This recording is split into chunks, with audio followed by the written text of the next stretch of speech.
महाविकास आघाडीमध्ये सर्व काही आलबेल नाही असं वक्तव्य समोर येत आहे। सांगली लोकसभा निवडणुकीमध्येच महाविकास आघाडीचं खरं रूप उघड झालंय अशी टीका माजी केंद्रीय राज्यमंत्री रावसाहेब दानवे यांनी केली आहे।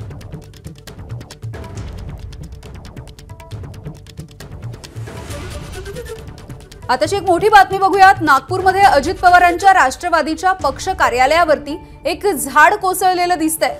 झाड कोसळल्यामुळे पक्ष कार्यालयाचं मोठं नुकसान झालेलं आहे।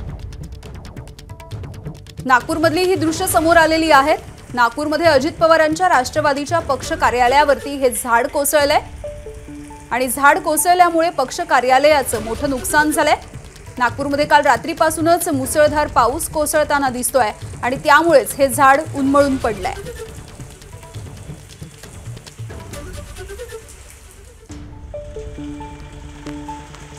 तर नागपूरमधली ही बातमी। नागपूरमधल्या अजित पवार यांच्या राष्ट्रवादीच्या पक्ष कार्यालयावरती हे झाड कोसळल्याचं बघायला मिळतंय आणि हे मोठं झाड कोसळून पडल्यामुळे या कार्यालयाचं सुद्धा आता काहीसं नुकसान झालेलं दिसतंय।